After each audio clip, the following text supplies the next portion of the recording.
ঐতিহাসিক প্যারেড ময়দানে শহীদ আল্লামা দিলওয়ার হোসেন রহিমাহুল্লাহর স্মৃতি বিজড়িত এই ময়দানে এখন বক্তব্য রাখছেন ডক্টর মিজানুর রহমান আজহারী। আসসালামু আলাইকুম ওয়া রাহমাতুল্লাহি ওয়া বারাকাতুহু।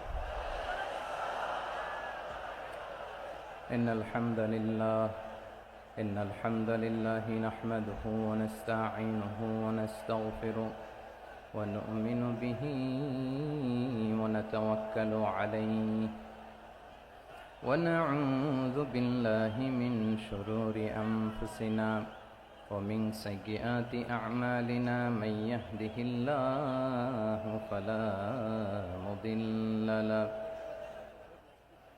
ومن يضلل فلا هادي له أي فلن تجد له وليا مرشدا ونشهد أن لا إله إلا الله وحده لا شريك له هو الذي لا ضد له ولا ند له لا مثل له ولا مثيل له لا وزير له ولا كفيل له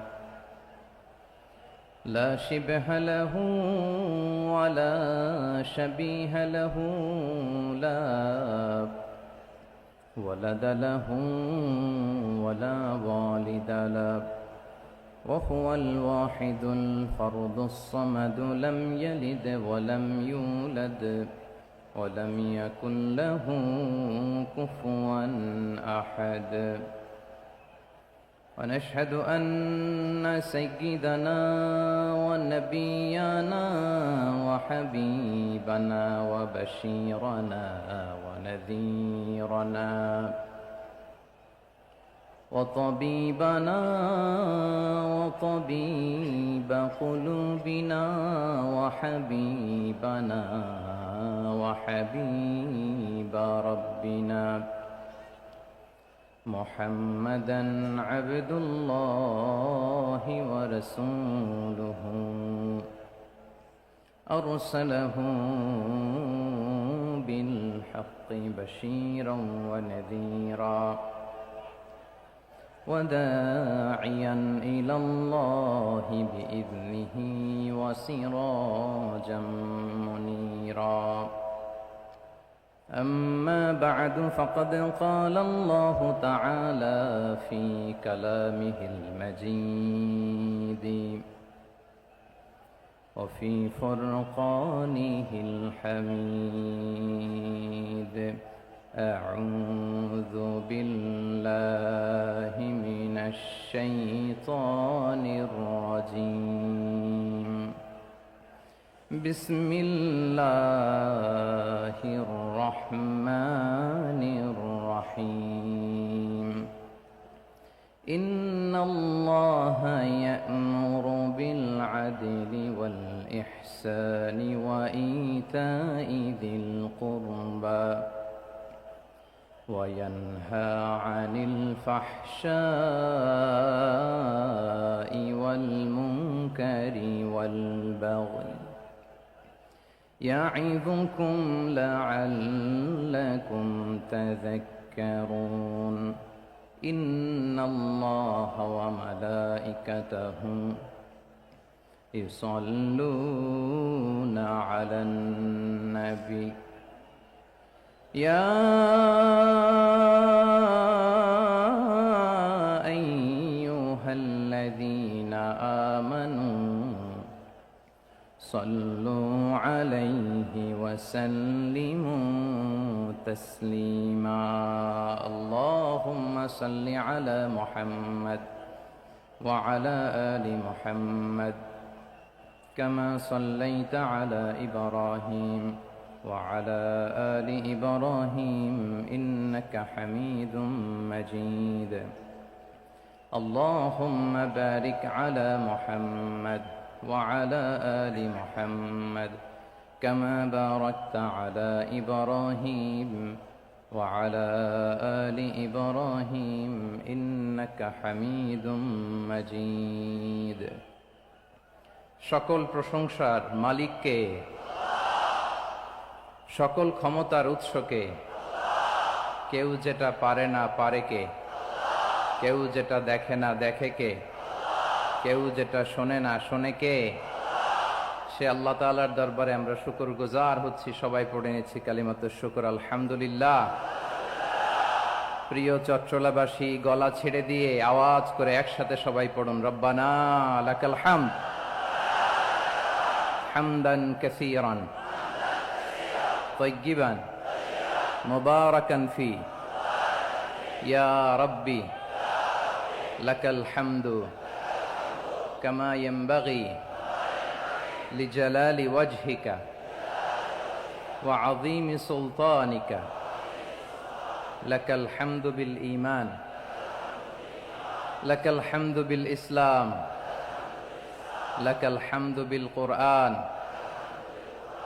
আল্লাহ রাব্বুল ইজ্জা ওয়াল জালালের দরবারে শুকরিয়া জ্ঞাপনের পাশাপাশি আমি আজকের এই ঐতিহাসিক চট্টগ্রামের প্যারেড ময়দানে আয়োজিত 5 দিন ব্যাপী তাফসিরুল কোরআন মাহফিলের যারা সম্মানিত আয়োজক বৃন্দ, ইসলামী সমাজ কল্যাণ পরিষদ চট্টগ্রামকে অন্তরের অন্তঃস্থল থেকে ধন্যবাদ এবং মোবারকবাদ জানাতে চাই, যারা দীর্ঘ কয়েক মাস ব্যাপী অনেক কষ্ট করে, অনেক ডিজাইন করে, অনেক প্ল্যান প্রোগ্রাম করে এরকম চমৎকার একটি কোরআনের বাগানকে সাজিয়েছে।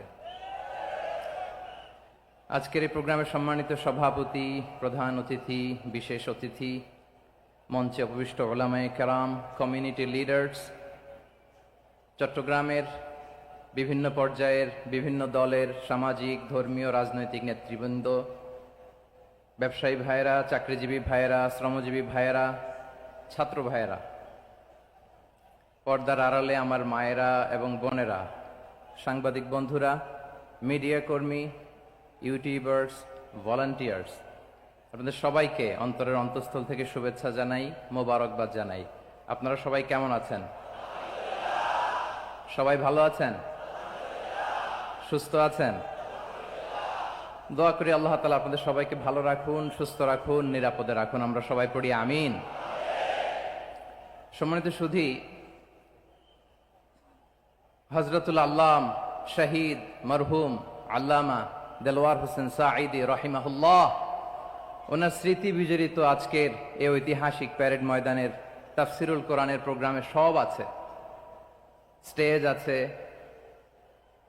শ্রোতা আছে, প্যান্ডেল আছে, মিডিয়া কাভারেজ আছে, কিন্তু আমাদের কলিজার টুকটাটা আমাদের মাঝে নাই। আজকের এই প্রোগ্রামে আলোচক হয়ে এই চেয়ারে আমি না বসে ওই শ্রোতাদের কাতারে বসে যদি আমাদের আল্লামার নুরানি চেহারার দিকে তাকিয়ে ওয়াজ শুনতে পারতাম, আমাদের হৃদয়টা ঠান্ডা হয়ে যেত, আমাদের তৃষ্ণার্ত হৃদয় শান্ত হতো।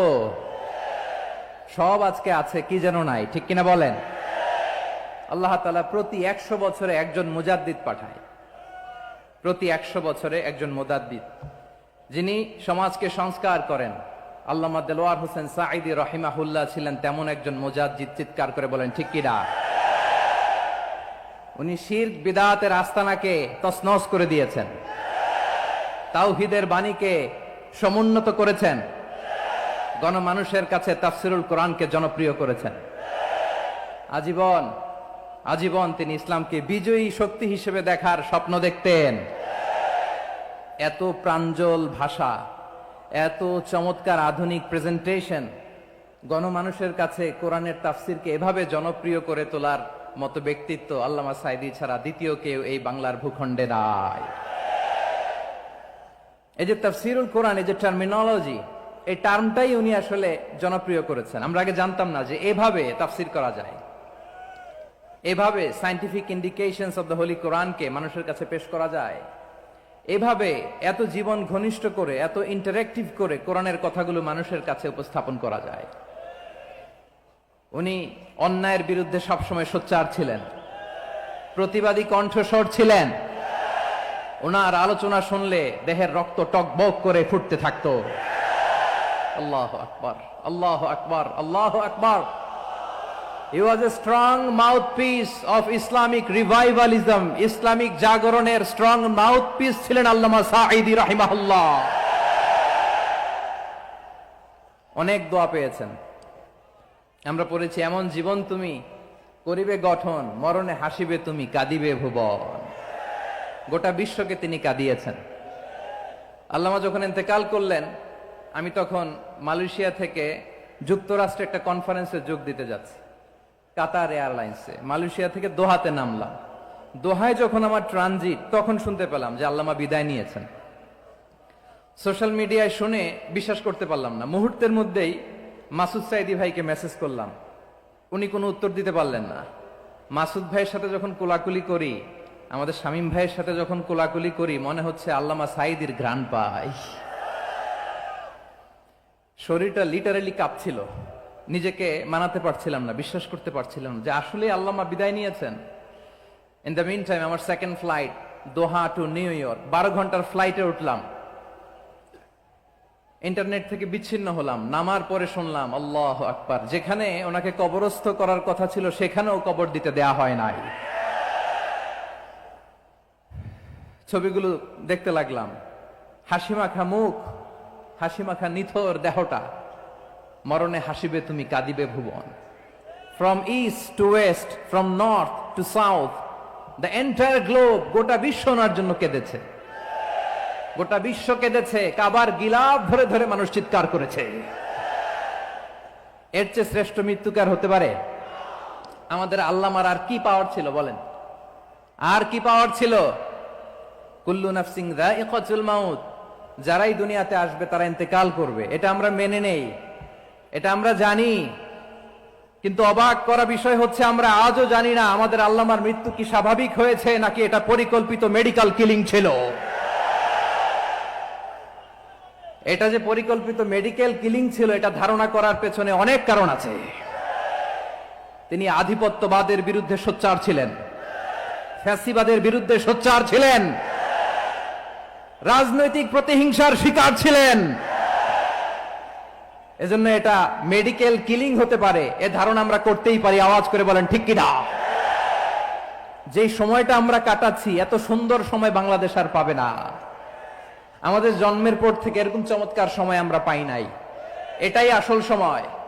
আমরা ইন্টারিম গভর্নমেন্টের কাছে দাবি জানাই, উচ্চতর তদন্ত কমিটি করে এটা কি হত্যাকাণ্ড ছিল নাকি স্বাভাবিক মৃত্যু ছিল, এই রিপোর্ট গণমানুষের কাছে প্রচার করে জানাতে হবে। এই দাবির সাথে কি সবাই আপনারা একমত? কারা কারা একমত হাত তুলে দেখান।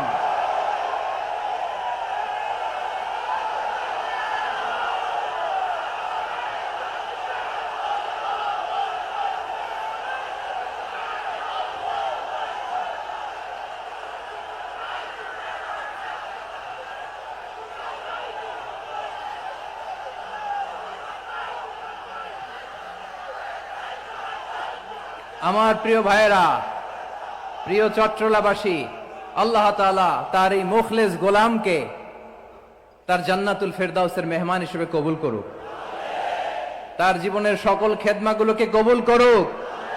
জান্নাতুল ফেরদাউসের আলা মাকামে তাকে মেহমান হিসেবে কবুল করুক। আল্লামা শহীদ দেলোয়ার হোসেন সাঈদী রাহিমাহুল্লাহ, উনি ছাড়াও এই ঐতিহাসিক ময়দানে কথা বলেছেন আল্লামা লুৎফুর রহমান রাহিমাহুল্লাহ। চলে গিয়েছেন আমাদেরকে ছেড়ে। তিনি বলতেন, ইনশাআল্লাহ মিজান আবার আসবে। হুজুর, আমি তো আসলাম, আপনি তো আমাদেরকে ছেড়ে চলে গেলেন। আল্লাহু আকবার, আল্লাহু আকবার, আল্লাহু আকবার। গলায় কোনো সুর ছিল না, সুর দিয়ে কথা বলতেন না, কিন্তু এত চমৎকার শব্দের বুনন, এত চমৎকার প্রেজেন্টেশন, এত চমৎকার ভাবে ঐতিহাসিক বর্ণনাগুলো তিনি উপস্থাপন করতেন। মন্ত্রমুগ্ধ হয়ে আমরা আল্লামা লুৎফুর রহমানের কথা শুনেছি। আমরা হযরতুল আল্লাহ লুৎফুর রহমান রাহিমাহুল্লাহর জন্য এই বিশাল ময়দান থেকে দোয়া করছি, আল্লাহ তাআলা তুমি তোমার এই খাদেমকে জান্নাতের মেহমান হিসেবে কবুল করে নাও। আরো অনেক আল্লামারা এখানে কথা বলেছেন, বিশেষ করে বাইতুল শরফের মরহুম পীর সাহেব হুজুর থেকে শুরু করে আরো যারা যারা তারকাতুল্য ওলামায়ে কেরাম এই চট্টগ্রামের ময়দানে কথা বলেছেন, আলো ছড়িয়েছেন। আমরা এই লক্ষ লক্ষ তাওহীদি জনতাকে নিয়ে তাদের জন্য দোয়া করছি, আল্লাহ তাআলা ওনাদের জীবনের সকল ভুল ত্রুটি ক্ষমা করে দিয়ে তাদেরকে জান্নাতুল ফেরদাউসের মেহমান বানিয়ে নিক। আমরা এই ঐতিহাসিক প্যারেড ময়দানের প্রোগ্রাম থেকে স্মরণ করতে চাই 24-এর ছাত্র নাগরিক অভ্যুত্থানে আমার যে সমস্ত ছাত্র নাগরিক ভাইয়েরা দেহের তাজা রক্ত বিলি দিয়ে নতুন বাংলাদেশ আমাদেরকে উপহার দিয়েছে। বিশেষ করে আপনাদের এই চট্টগ্রামের শহীদ ফয়সাল, শহীদ ওয়াসিম সহ সকল শহীদকে আল্লাহ তাআলা কবুল করুক, আমরা সবাই পড়ি আমিন। প্রিয় ভাইয়েরা, আমি নগণ্য একজন কোরআনের ছাত্র, এত বিশাল মঞ্চে এত বড় প্ল্যাটফর্মে কথা বলা আমার জন্য সাজে না। তারপরও আমাদের মুরব্বীরা আমাদের ডানে বায়ে বসে আছেন, ওনাদের আদেশ ক্রমে, ওনাদের অনুমতি ক্রমে কিছু কথা আজকের এই ঐতিহাসিক প্রোগ্রামে আপনাদের সামনে উপস্থাপন করার চেষ্টা করব। ওমা তৌফিক ইল্লা বিল্লাহ। প্রিয় ভাইয়েরা, 5 দিন ব্যাপী এই তাফসিরুল কোরআনের প্রোগ্রামে অনেক ওলামা হযরত কথা বলেছেন। যারা কোরআন সুন্নাহ থেকে আমাদেরকে কোরআনের কথাগুলো শোনালেন, আমরা যেন সেগুলো আমল করতে পারি, আল্লাহ আমাদেরকে তৌফিক দান করুক। শুরুতে আমাদের নিয়তটাকে খালেস করে নেওয়া দরকার। এই যে গ্যাদারিং, এই যে হিউজ শোডাউন, এগুলো যদি আমাদের নিজেদেরকে পরিবর্তন না করে তাহলে এতে কোনো লাভ নাই। জোরে বলেন ঠিক কিনা? এই প্রোগ্রাম যদি আমাদের জীবনকে পরিবর্তন করে, আমাদের চিন্তার ডিএনএ কে চেঞ্জ করে দেয়, তাহলেই চট্টগ্রামের প্যারেড ময়দান সার্থক। আসুন আমরা চিন্তাকে খালেস করে নেই। আমরা সবাই নিয়ত করি যে যতটুকু কথা আমরা কোরআনের আলোকে শুনবো, আমলের নিয়তে শুনবো ইনশাআল্লাহ। বলেন সবাই। আপনারা সবাই ঠিকঠাক আছেন তো? কখন আসছেন আপনারা? সবাই আসছেন কখন? সকালে, কেউ দুপুরে, 9টায়? আল্লাহ আল্লাহ আল্লাহ। দুপুরের খাবার খাওয়ার সুযোগ হয়েছিল? খান নাই? রোজা রাখছেন? আহা, আমি কি দিয়ে বিদায় দেব আমার এই ভাইগুলোরে? আল্লাহ তুমি আমার ভাইগুলোরে কবুল করো। ইসলামের পক্ষের এই গণজোয়ারকে আগামীর বাংলাদেশের ইসলামের জন্য তুমি কবুল করো। যেই ভালোবাসা ইসলামের জন্য হয়, যেই গণজোয়ার কোরআনের জন্য হয়, পৃথিবীর কোন শক্তি দিয়ে সেটাকে আটকানো যায় না। জোরে বলেন ঠিক কিনা? এজন্য গ্রাজুয়ালি, সিস্টেম্যাটিক্যালি, মেথোডোলজিক্যালি আমাদেরকে আগাতে হবে, শুধু আবেগ দিয়ে নয়। বিবেকেরও দরকার আছে না নাই? প্রিয় ভাইয়েরা, আসুন, আমাদের কথা অনেক বেশি, সময় অনেক কম। আমরা আর কাল বিলম্ব না করে মহাবিশ্বয় মহাগ্রন্থ আল কোরআন আল কারীম থেকে কিছু কথা শুনি।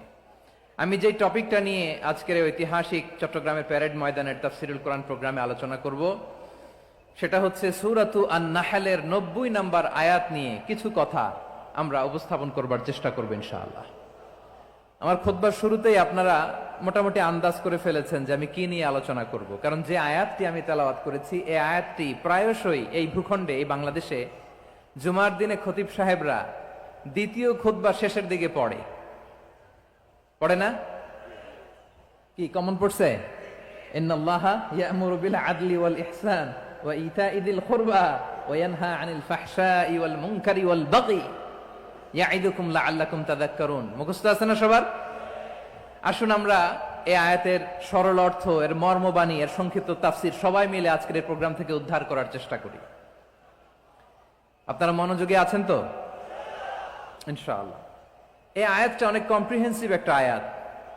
সাইয়েদনা আব্দুল্লাহ ইবনে মাসউদ রাদিয়াল্লাহু তাআলা আনহু উনি বলেছেন, ইন্নাহা মিন আজমাই আয়াতিল কুরআন। এটা কোরআনের সবচেয়ে জামে মানে আয়াত। যদিও ছোট্ট আয়াত, অল্প কিছু কথামালা, কিন্তু তিনি বলতেন এটা কোরআনের সবচাইতে জামে মানে সবচেয়ে কম্প্রিহেন্সিভ একটা আয়াত, যেখানে কথা কম, শব্দ কম, কিন্তু এটার দোতনা, এটার আবেদন, এটার মিনিং অনেক বেশি। সুবহানাল্লাহ।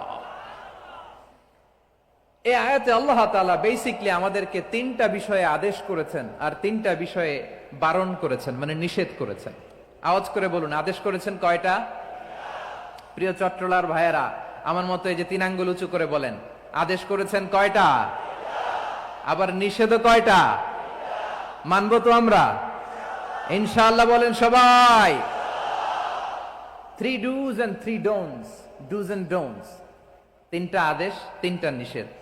এই 3টা আদেশ আর 3টা নিষেধের ভেতরে আল্লাহ তাআলা গোটা ইসলামী শরিয়ার মূল নির্যাসকে ঢুকিয়ে দিয়েছেন।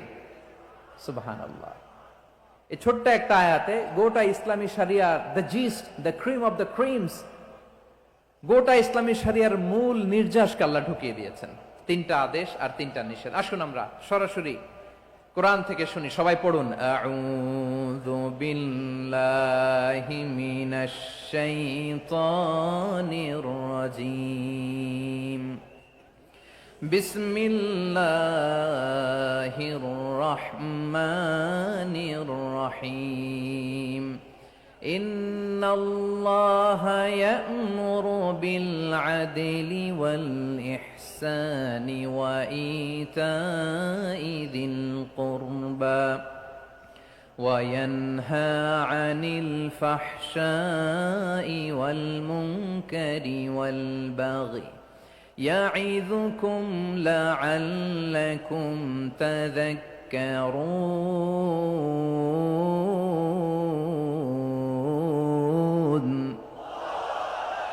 আল্লাহ তাআলা ইরশাদ করছেন, ইন্নাল্লাহা ইয়া'মুরু বিল আদলি ওয়াল ইহসান, নিশ্চয় আল্লাহ তাআলা তোমাদেরকে ন্যায় বিচারের আদেশ দেন, সদাচরণের আদেশ দেন, নিকট আত্মীয়দেরকে দানের আদেশ দেন। আদেশ কয়টা? আওয়াজ করে সবাই বলুন তো কয়টা? নিশ্চয় আল্লাহ তাআলা তোমাদেরকে ন্যায় বিচারের আদেশ দেন,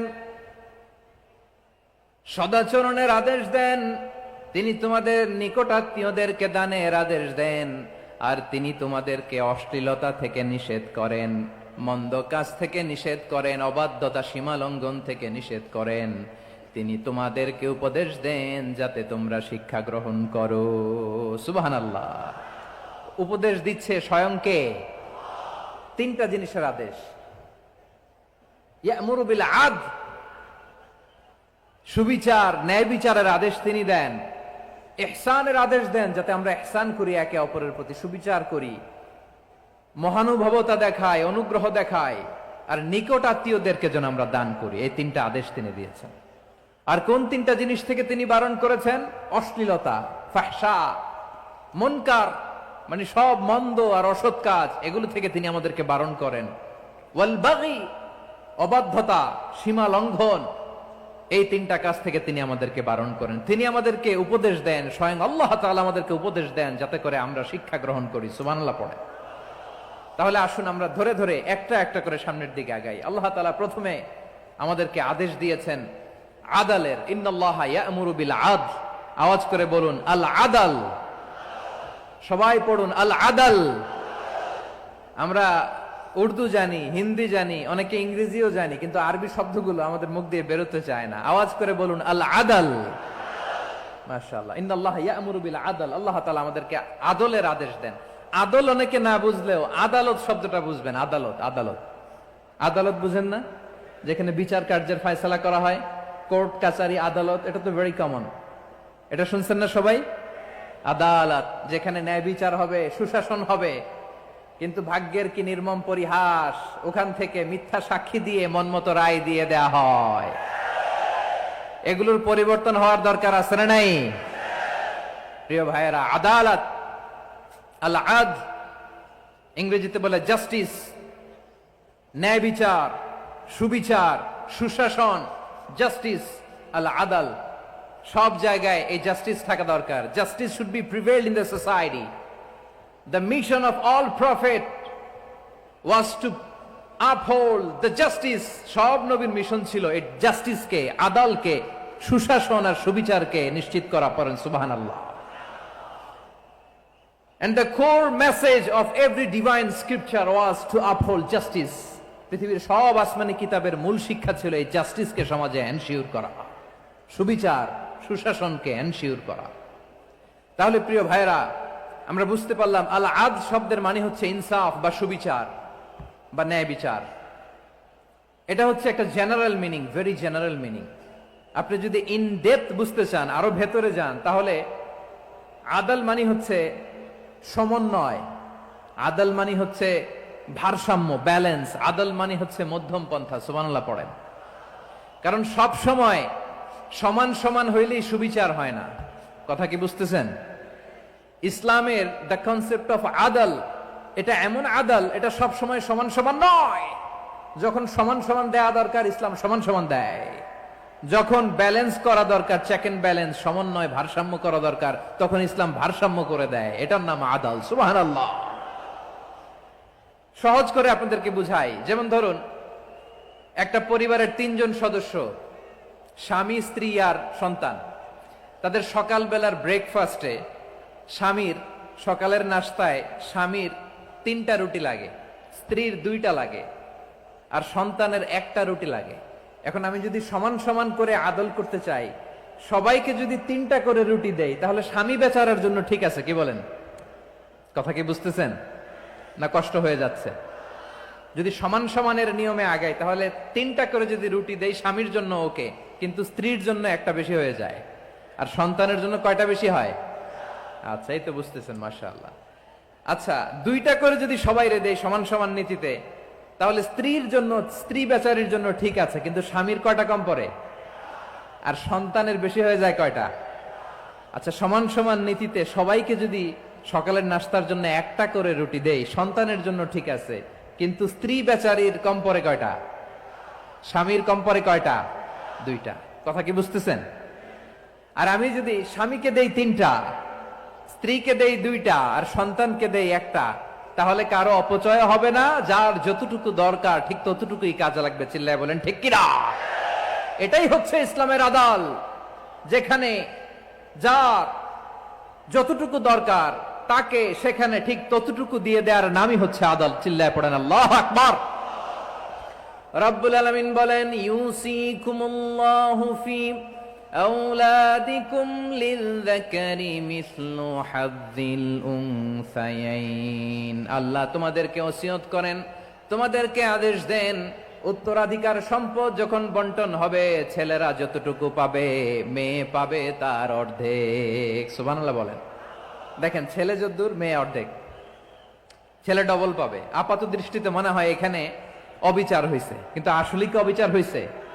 আপনি বিয়ের ক্ষেত্রে যান, ওইখানে আবার ছেলে মোহরানা দেয়, মেয়ে সেখানে মোহরানা পায়।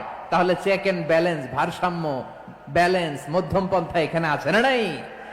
এটাই হচ্ছে ইসলামের আদল। আল্লাহ তাআলা এই আদলের আদেশ দিয়েছেন, সুবিচার, ন্যায় বিচার, সুশাসন এবং ভারসাম্যের আদেশ দিয়েছেন। প্রিয় ভাইয়েরা, একটি শান্তিময় সমাজ, একটা সমৃদ্ধ সমাজ, একটা মানবিক সমাজ যদি আমরা পেতে চাই, এই আয়াতের মধ্যে যতগুলো পয়েন্ট আছে সবগুলোর বাস্তবায়ন লাগবে। কথা বুঝতে পেরেছেন? বলেন, আওয়াজ করে বলেন, আমরা একটা শান্তির সমাজ চাই কি চাই না? আমরা একটা সমৃদ্ধ বাংলাদেশ চাই কি চাই না? আমরা একটা মানবিক বাংলাদেশ চাই কি চাই না? এই আয়াতে আল্লাহ তাআলা একটা মানবিক সমাজের রূপরেখা টেনেছেন। তার প্রথম কথা হচ্ছে, ইন্নাল্লাহা ইয়ামুরু বিল আদল। আল্লাহ তাআলা তোমাদেরকে আদলের নির্দেশনা দেয়, সুবিচার, সুশাসনের নির্দেশনা দেয়। যে সমাজে আদল থাকে না, সে সমাজে জুলুম মানুষের ঘাড়ে চেপে বসে। আদলের বিপরীত হচ্ছে জুলুম। আদলের বিপরীত কি? জুলুম বা জাওর, অত্যাচার, অবিচার, বৈষম্য। এই যে বৈষম্য বিরোধী ছাত্র আন্দোলন কমন পড়ছে? এই যে একজন সমন্বয়ক তো দেখা করলো আমার সাথে। জুলুম মানে হচ্ছে বৈষম্য। বৈষম্যের স্থান ইসলামে নাই, অবিচারের স্থান ইসলামে নাই, জুলুমের স্থান ইসলামে নাই। আল্লাহ তাআলা বলেন যে আমি জুলুমকে নিজের জন্য হারাম করেছি এবং তোমাদের জন্য হারাম করেছি। বিশ্বনবী ফরমান, আল্লাহ তাআলা বলেন হাদিসে কুদসিতে, ইয়া ইবাদি ইন্নী হারামতুয যুলমা আলা নাফসি ওয়া জাআলতুহু বাইনাকুম মুহাররামান ফালা তাযালামু। আমার গোলামেরা শোনো, নিশ্চয় আমি আল্লাহ তাআলা জুলুমকে আমি আমার উপরে হারাম করেছি, অনুরূপভাবে জুলুম করাকে তোমাদের উপরেও হারাম করেছি। ফলে ফালা তাযালামু, তোমরা একে অপরের সাথে জুলুম করো না। নির্দেশনাটা কার? খবরদার, জুলুমের সাথে আমাদের কোনো সম্পর্ক নাই। আল্লাহ তাআলা আদলের আদেশ দিয়েছেন, আদালতের আদেশ দিয়েছেন, সুশাসনের, ন্যায় বিচারের আদেশ দিয়েছেন। ইন্নাল্লাহা ইয়ামুরু বিল আদল। আমাদেরকে আদল প্রতিষ্ঠা করতে হবে। জুলুমের সাথে ইসলামের কোনো সম্পর্ক নাই। আল্লাহ তাআলা জালিমদের জন্য কঠিন শাস্তি প্রস্তুত করে রেখেছেন। যারা এই আদলকে ভুলুণ্ঠিত করে জুলুমের রাস্তায় হাঁটতে চায়, তাদের প্রাপ্য কিয়ামতের ময়দানে বুঝিয়ে দিবে কে? আল্লাহ তাআলা তাদের প্রাপ্যকে বুঝিয়ে দিবেন। এজন্য বিশ্বনবী বলে, খবরদার, তোমরা ইনসাফ করবে, আদল করবে, জুলুম করবে না। আর যুলমু যুলুমাতুন ইয়াউমাল কিয়ামা, জুলুম কিয়ামতের দিন অন্ধকার হয়ে জালিমের ঘাড়ে চেপে বসবে। আবার বিশ্বনবী বলতেন, ইত্তাকি দাওয়াতাল মাজলুম, খবরদার, তোমরা মজলুমের কান্নাকে ভয় করো। ফাইন্নাহু লাইসা বাইনাহু ওয়া বাইনাল্লাহি হিজাব, কেননা মজলুমের কান্নার মাঝে আর আল্লাহর আরশের মাঝে কোনো পর্দা থাকে না। বিশ্বাস হয়? এই কথা বিশ্বাস হয়? এর জলজন্ত প্রমাণ তো আমরা নিজেরাই দেখলাম।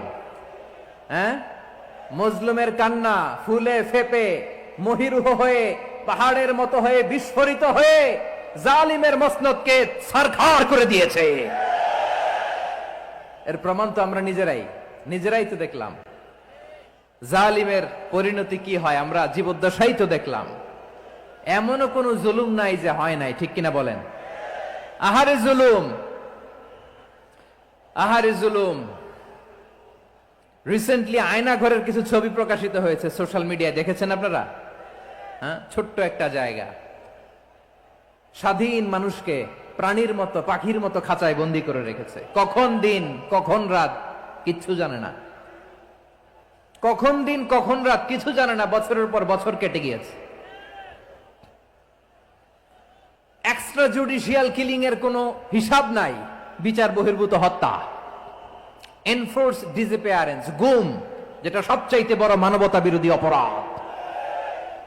কত মানুষ যে গুম হয়েছে তার কোনো ইয়ত্তা নাই।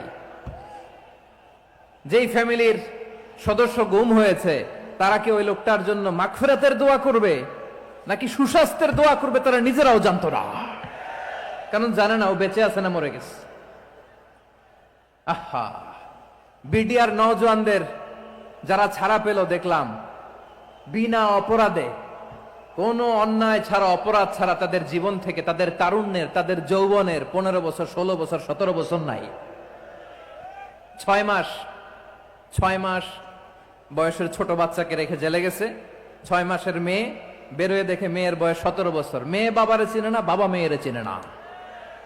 মেয়েকে এখন বিয়ে দিয়ে আরেক ছেলের হাতে তুলে দিবে। মেয়ের শৈশব বাবা দেখে নাই, মেয়ের কৈশোর বাবা দেখে নাই, মেয়ের তারুণ্য দেখে নাই। আরেক যুবককে দেখলাম 14 বছরের 14 দিনের সংসার, 2 সপ্তাহের সংসার শেষে জেলে গেছে। কত যুবকের যে স্ত্রী চলে গিয়েছে ফ্যামিলি ছেড়ে, কারণ জানে না তো কবে আসবে, কি হবে, কেউ জানতো না। দাম্পত্য জীবনের মাত্র 14 দিনের স্মৃতি, এই স্মৃতিকে আঁকড়ে ধরে এক বোন 16টা বছর, 17টা বছর কাটিয়ে দিয়েছে। আমি নিউজটা দেখে ভাবলাম, আমার এই বোনের প্রতিটি দিন কিভাবে কেটেছে, প্রতিটি রাত কিভাবে কেটেছে, প্রতিটি ক্ষণ কিভাবে কেটেছে। বিশ্বনবী বলেছেন, ইত্তাকি দাওয়াতাল মাজলুম ফাইন্না লাইসা বাইনাহু ওয়া বাইনাল্লাহি হিজাব। মাজলুমের কান্নাকে ভয় করো, কারণ মাজলুমের কান্না আর আল্লাহর মাঝে কোনো পর্দা থাকে না।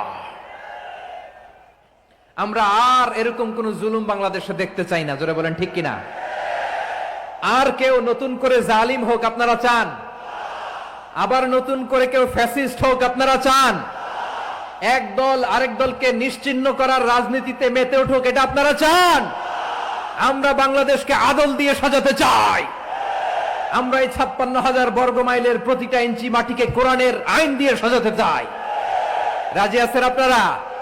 কারা কারা রাজি দেখান হাত তুলে আল্লাহকে।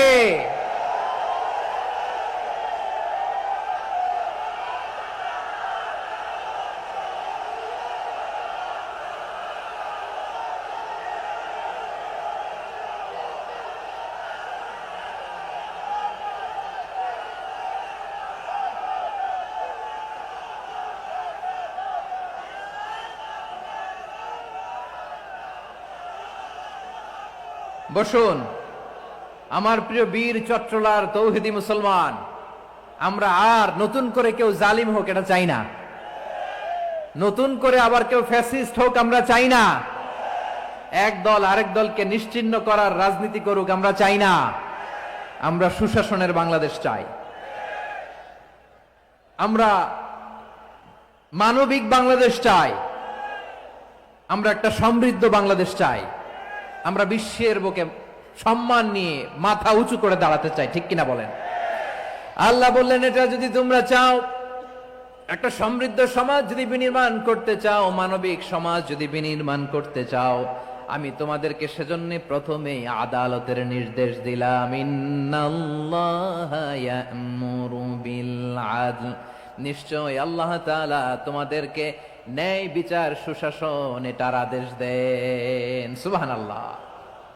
আদাল, ন্যায় বিচারের আদেশ আল্লাহ তাআলা কোরআনের বিভিন্ন আয়াতে দিয়েছেন। আল্লাহ তাআলা বলছেন, ইন্নাল্লাহা يأمركم أن تؤدوا الأمانات إلى أهلها وإذا حكمتم بين الناس أن تحكموا بالعدل إن الله نعم ما يعظكم به إن الله كان سميعا بصيرا।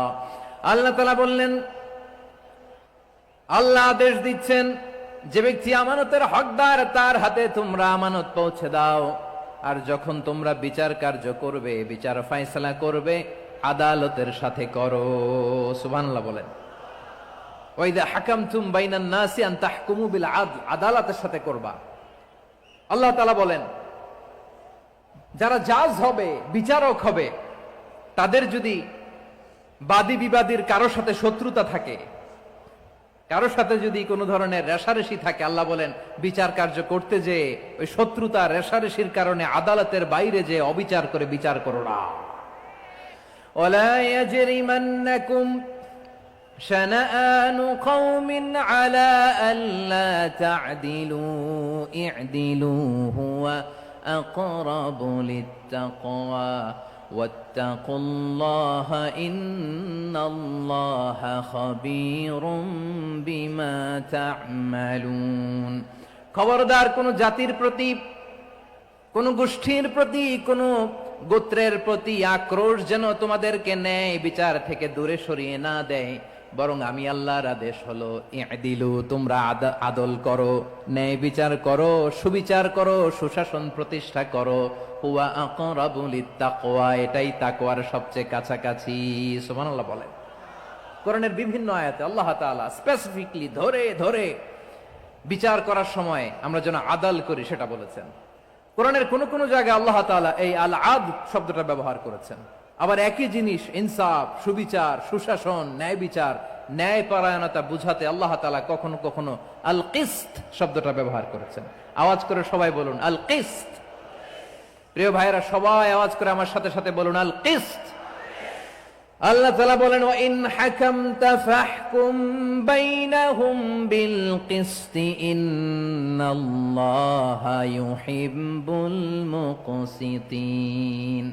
যখন তুমি বিচার করবে, বিশ্বনবীকে উদ্দেশ্য করে অ্যাড্রেস করে বললেন, নবী হে, ইহুদিরা কোনো বিষয়ে মীমাংসার জন্য যদি আপনার দরবারে আসে, যদি বিচার করতে হয়, খবরদার অবিচার করবেন না। ফয়সালা যেটা করবেন কিসতের সাথে করবেন, ন্যায় পরায়ণতার সাথে করবেন, কারণ ইন্নাল্লাহা ইউহিব্বুল মুকসিতিন, নিশ্চয় আল্লাহ রাব্বুল ইজ্জাত ন্যায় পরায়ণশীলদেরকে বড্ড ভালোবাসেন। সুবহানাল্লাহ বলেন।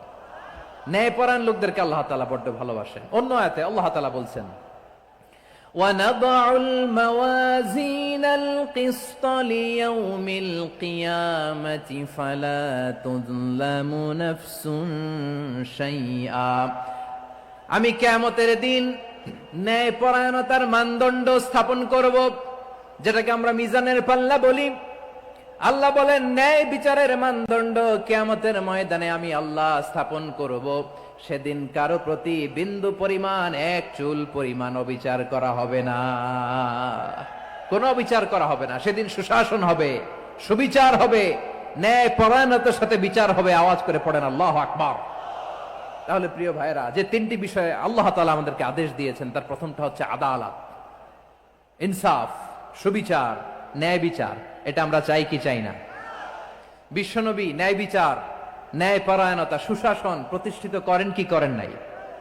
আপনারা বিশ্বনবীর সিরাত যারা পড়েছেন, আপনি দেখবেন বিশ্বনবীর সিরাতের পরতে পরতে, বাঁকে বাঁকে, সিরাতের বাঁকে বাঁকে এই আদালতের নমুনা মেলে। সুবহানাল্লাহ বলেন।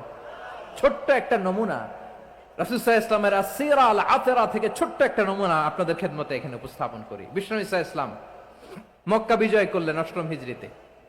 মক্কা বিজয় শেষে তিনি কয়েক সপ্তাহ মক্কাতে অবস্থান করলেন। ইন দ্য মিন টাইম মক্কার একটা ভেরি প্রেস্টিজিয়াস এন্ড ডিগনিফাইড ফ্যামিলির নারী চুরিতে ধরা পড়ল। কিসে ধরা পড়ল? সবাই বলেন কিসে? আমাদের সমাজে আসেনি এটা? আছে? ছোট না বড়? হ্যাঁ, হিসাব করে শেষ করা যায় না। ৩.৫ লাখ কোটি টাকা নাই উন্নয়ন প্রকল্পের নামে। উন্নয়ন প্রকল্পের নামে ৩.৫ লাখ কোটি টাকা নাই। ৩.৫ লাখ কোটি টাকা লিখতে পারবেন আপনি? এক টানে লিখতে পারবেন? বুঝতেছেন কত বড় সংখ্যা? হ্যাঁ, বনু মাখজুমিয়া গোত্রের এক নারী মক্কায় চুরিতে ধরা পড়ল। বলেন তো চুরি করলে বিধান কি? কি কাটতে হবে? চুরির বিধান হলো হাত কেটে দাও, তাও সেটা গোপনে নয়, প্রকাশ্যে জনসম্মুখে হাত কেটে দাও। বনু মাখজুমিয়া গোত্রের নারী যখন চুরিতে ধরা পড়লো, সাহাবারা চিন্তায় পড়ে গেলেন। সবেমাত্র মক্কার লোকেরা কালিমা পড়ে মুসলমান হয়েছে, ইসলামের আইন কানুন তেমন জানে না, ইসলামী শরিয়ার সাথে বেশি পরিচিত নয়। এখন যদি বিশ্বনবী চুরির যেই বিধান এটা যদি কায়েম করে হাত যদি কেটে দেয়, না জানি মক্কার লোকেরা আবার বিগড়ে যায়, না জানি মক্কার লোকেরা আবার মুরতাদ হয়ে যায়, না জানি মক্কার লোকেরা ইসলাম থেকে দূরে সরে যায়। চলো চলো, সাহাবীরা মিলে পরামর্শ করলেন, চলো বিশ্বনবীর কাছে যে বলি, ও নবী, শুধু কেবলমাত্র একমাত্র এই নারীর জন্য চুরির হাত কাটার বিধানটা আপনি একটু থামিয়ে দেন। চুরির হাত কাটার যে বিধান এখানে একটু রহিত করে দেন, বাকিগুলা কইরেন মদিনাতে যে চলবে, কিন্তু মক্কায় এবারের জন্য মাফ করে দেন। কিন্তু কে বলবে? এই যে পরামর্শ, সাজেশন, এটা কে দিবে বিশ্বনবীর কাছে? সাহাবারা চিন্তায় পড়ে গেলেন। আল্লাহর নবীর সামনে দাঁড়িয়ে আল্লাহর দেয়া হুদুদ, আল্লাহর দেয়া বিধান থামিয়ে দেওয়া, মাফ করে দেওয়া, এই কথা বিশ্বনবীর সামনে বলার সাহস তো কেউ রাখে না। কেউ কেউ বলল, বিশ্বনবীর পালক পুত্র যায়েদ বিন হারেসার সন্তান উসামারে বিশ্বনবী নাতির মতো আদর করে, বড্ড বেশি ভালোবাসে উসামারে। এজন্য সাহাবারা উসামাকে বলতো হিব্বু রাসূলিল্লাহ, বিশ্বনবীর ভালোবাসা। কি বলতো? সাহাবীরা বললেন, বিশ্বনবীর ভালোবাসা হিব্বু রাসূলিল্লাহ, উসামারে পাঠাও। উসামারে বিশ্বনবী নাতির মতো স্নেহ করে, মায়া করে, ভালোবাসে। আমরা পারবো না, উসামা পারবে। সবাই মিলে ফুলিয়ে ফুসিয়ে ওসামাকে, ছোট্ট ওসামাকে রাজি করালো। ওসামা এমন এমন কথা যে তুমি বিশ্বনবীর কাছে বলতে হবে, পারবা নাকি? ওসামা বলে, পারবো। সাইয়েদনা ওসামা রাদিয়াল্লাহু তাআলা আনহু তরুণ সাহাবী বিশ্বনবীর কাছে গেলেন, যে বললেন, নবী, বনু মাখজুমিয়া গোত্রের এক নারী চুরিতে ধরা পড়েছে, এবারের জন্য কি এই মহিলাটারে মাফ করে দিলে হয় না? এবারের জন্য একটু ক্ষমা করা যায় না নবী? বিশ্বনবী বলেন, আতাশফাউ ফি হাদ্দিম মিন হুদুদিল্লাহ, তোমার এত বড় সাহস উসামা, তুমি আল্লাহর হাত, আল্লাহর দেয়া বিধান, এটার ব্যাপারে সুপারিশ করতে এসেছো? তোমরা কি জানো তোমাদের আগে যত কওম, যত গোত্র, যত জনপদ ধ্বংস হয়েছে তার কারণ ছিল তাদের মধ্যে গরিবরা অন্যায় করলে তারা বিচার করত, আর ধনীরা অন্যায় করলে তারা মাফ করে দিত। খবরদার! ওয়া আইমুল্লাহ লাউ আন্না ফাতিমাতা বিনতি মুহাম্মাদিন সারাকাত লাকাতা মুহাম্মাদুন ইয়াদাহা। বিশ্বনবী বললেন, আরে ওসামা, বানু মাখজুমিয়ার ওই প্রেস্টিজিয়াস এন্ড ডিগনিফাইড ফ্যামিলির মেয়ে তো দূর কি বাত, অনেক দূরের কথা। জেনে রেখো ওসামা, আমার কলিজার টুকরা নয়নের পুটুলি ফাতেমাও যদি মক্কার জমিনে আজকে এই চুরির দায়ে ধরা পড়তো, আমি বিশ্বনবী মুহাম্মাদুর রাসূলুল্লাহ ধরে ফাতেমার ডান হাতটা কেটে দিতে এক বিলম্ব দেরি করতাম না। ইন্নাল্লাহা ইয়া'মুরু বিল আদল, আমাদেরকে জাস্টিস শিখায় পশ্চিমারা, আমাদেরকে ইনসাফ শিখায়, আমাদেরকে সুশাসন শিখায়। আর ইনসাফ, সুশাসন, ন্যায় বিচার, সুবিচার, জাস্টিস কারে বলে বিশ্বনবীর বায়োগ্রাফি থেকে জেনে নাও। এই ছিল বিশ্বনবী সাল্লাল্লাহু আলাইহি ওয়াসাল্লামের আদালতের নমুনা। আপনি যদি সাইয়েদনা ওমর ফারুকের জীবনের দিকে তাকান, এমন কঠোর, এমন বীর সেনানী ছিলেন। সাইয়েদনা ওমরে ফারুক যদি রাস্তার এই মাথা দিয়ে হাঁটা শুরু করতেন, শয়তান ওমরে ফারুককে দেখলে ওই রাস্তা রেখে দিয়ে অন্য রাস্তা দিয়ে হাঁটতো। সুবহানাল্লাহ। ওমরে ফারুক রাদিয়াল্লাহু তাআলা আনহু কি পার্সোনালিটি ছিল, কি পার্সোনালিটি। আমাদের এলাকায় ছোট বাচ্চারা রাতে ভাত খেতে চায় না, আমার মেয়েটাও খেতে চায় না। এই এটা দিব ওইটা দিব, আজকে মাহফিলে আসার সময় বলে দিছে লিস্ট করে এটা এটা আনতে হবে। তো ছোট্ট বাচ্চাদের অনেক বায়না থাকে, ওরা রাতে খেতে চায় না। তো মায়েরা বিভিন্ন ভয় দেখায়, এই বাঘ আসবে খাও, এই ভূত আসবে খাও। আপনারা কি বলেন চট্টগ্রামে? কি আসবে? হ্যাঁ, ভূত ভূত ভূত আসবে, বাঘ আসবে, খাও খাও খাও, তাড়াতাড়ি খাও। তো বাচ্চারা এগুলো শুনে ভয়ে খেতে শুরু করে। মদিনার জমিনেও একই ঘটনা ঘটতো। মদিনার ছোট্ট ছোট্ট সোনামণিরা খেতে চাইতো না। তো মায়েরা বলতো, হা হুয়া ইয়াতি উমর, হা হুয়া ইয়াতি উমর, ওই যে উমর আসতেছে উমর। ওমরে ফারুকের কথা শুনলে বাচ্চারা একেবারে ঠান্ডা। সুবহানাল্লাহ পড়বেন না? প্রভু তুমি বলেছ রাসূল দেবে না, বলনি দেবে না ওমর, বলনি দেবে না হামজা তারিক, খালিদ বিজয় সমর। প্রভু তুমি বলেছ রাসূল দেবে না, বলনি দেবে না ওমর, বলনি দেবে না হামজা তারিক, খালিদ বিজয় সমর। প্রভু তুমি বলেছ রাসূল দেবে না। আল্লাহু আকবার। ওমরে ফারুক রাদিয়াল্লাহু তাআলা আনহু, ওনার কথা শুনলে গায়ের মধ্যে গুজবাম হয়, গায়ের পশমগুলো দাঁড়িয়ে যায়। সুবহানাল্লাহ বলেন। কি পার্সোনালিটি ছিল, কি ব্যক্তিত্ব ছিল। মুনাফিকরা ওমরে ফারুককে জমের মতো ভয় পেতেন। শয়তান, খুদ শয়তান এই রাস্তা দিয়ে আসলে শয়তান অন্য রাস্তা দিয়ে হাঁটতো। ওমরে ফারুক রাদিয়াল্লাহু তাআলা আনহুর জীবনে যদি দেখেন, তাহলে সেখানে আপনি আদালতের, ইনসাফের, সুশাসনের, জাস্টিসের নমুনা দেখতে পাবেন। কয়টা শুনবেন? সাইয়েদনা ওমরে ফারুকের রাদিয়াল্লাহু তাআলা আনহুর সন্তান আব্দুর রহমান মিশরে মদ খেয়ে মদ্যপ অবস্থায় ধরা পড়েছে। মদ খাওয়ার কারণে, মদ যদি কেউ পান করে আর যদি প্রমাণিত হয়, তার বিচার হলো 80 বেত। আওয়াজ করে বলেন কয় বেত? বাংলাদেশেও তো এই আইন আছে নাকি? বাংলাদেশে আছে? হ্যাঁ, মদ খাইলে 80 বেত, এই আইন বাংলাদেশে চালু হোক। আমরা চাই কি চাই না? চাই সবাই। এজন্যই তো ইসলাম ভাল লাগে না। ইসলামকে ভাল লাগে না। ইসলামকে আউট করে রাখতে পারলেই তো এরকম বড় বড় বোতল খাওয়া যায়। একেবারে সহজ, পানির মতো সহজ, হিসাব একেবারে সহজ। ওমরে ফারুক রাদিয়াল্লাহু তাআলা আনহুর ছেলে ভুল করে মদ পান করে ফেলেছিলেন। আব্দুর রহমান, ঘটনা ঘটেছে মিশরে। মিশরের গভর্নর তখন আমর ইবনে আস রাদিয়াল্লাহু তাআলা আনহু। আব্দুর রহমানের ভাই যে গভর্নরকে বলল, গভর্নর যদি একটু দয়া করেন, খলিফার ছেলে আমার ভাই আব্দুর রহমান মদ্যপ অবস্থায় ধরা পড়েছে, জনসম্মুখে যদি আপনি বেত্রাঘাত করেন আমাদের প্রেস্টিজ থাকে না, যদি 80 বেত আপনি মারেন আমার কোনো কথা নাই, কিন্তু ঘরের ভেতরে মারেন। আব্দুর রহমানের ভাইয়ের সুপারিশ শুনে সাইয়েদনা আমর ইবনে আস রাদিয়াল্লাহু তাআলা আনহু রাজি হয়ে গেলেন। ঘরের ভেতরে লোকচক্ষুর আড়ালে 80 বেত তিনি মানলেন।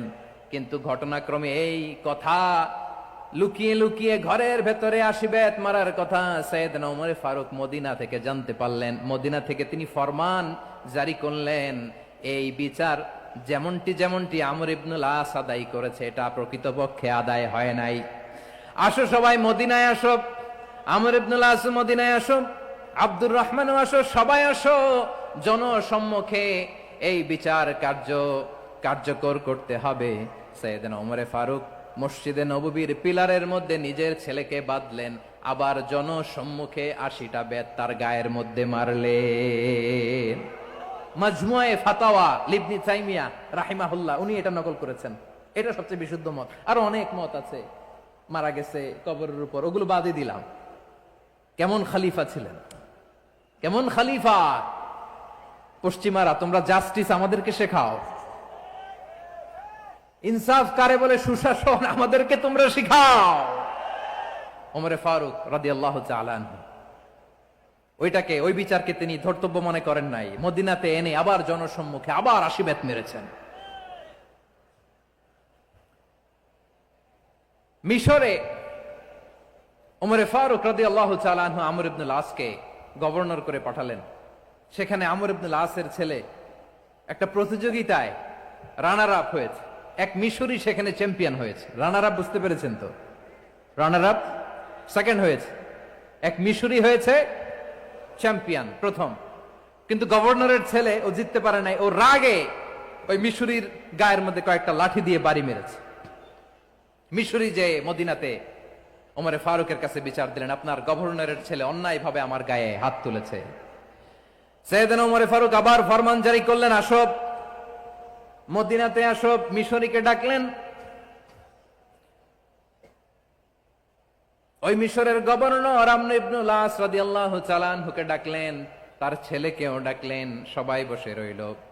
আমর ইবনুল আস রাদিয়াল্লাহু তাআলা আনহু মাথা নিচু করে বসে আছেন, লজ্জায় কাচুমাচু। হায় হায়, আজকে আমার ছেলের কারণে আমিরুল মুমিনিন খলিফাতুল মুসলিমিন ওমরে ফারুকের কাছে আমি জনসম্মুখে লজ্জিত হচ্ছি। সাইয়েদনা ওমরে ফারুক বললেন, এই নাও লাঠি।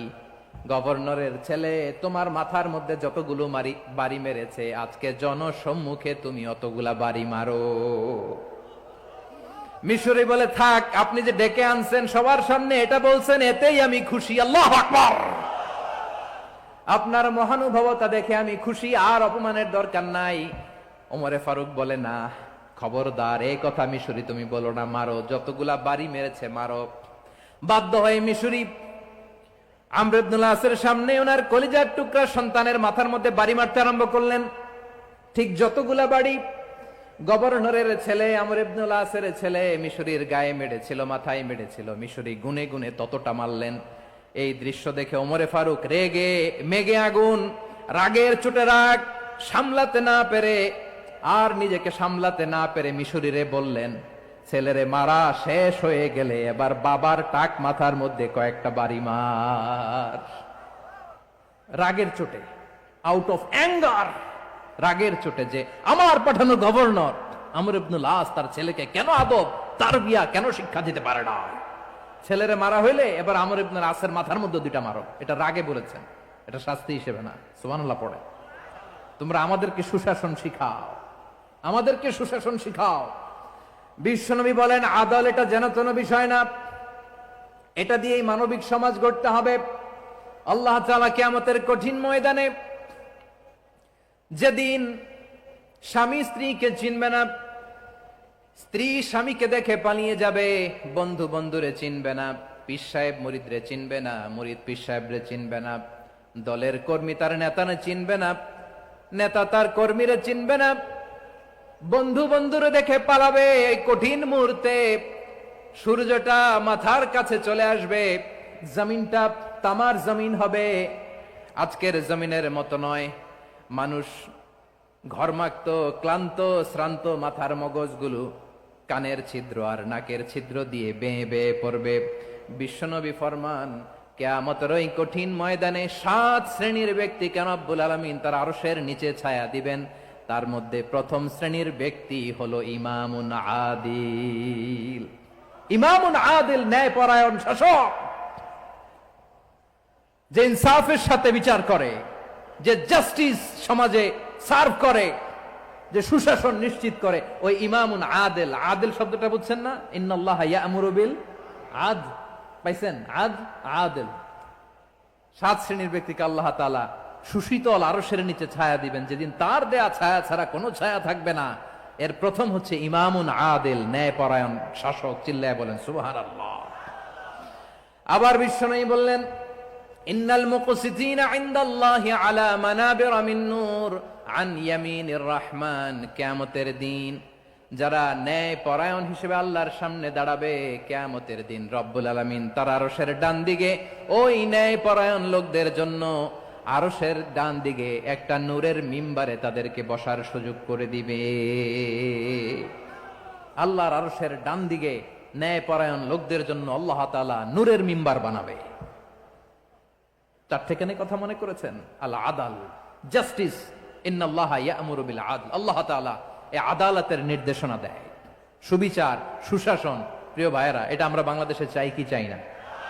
এই যে অরাজকতা, এই যে অন্যায়, এই যে জুলুম, এই যে ইনকনসিস্টেন্সি, সমাজের অসঙ্গতি, এর প্রধান কারণ জাস্টিস নাই, সুবিচার নাই, সুশাসন নাই। শেষবারের মতো আওয়াজ করে বলেন তো, আমরা বাংলাদেশে আদল চাই কি চাই না?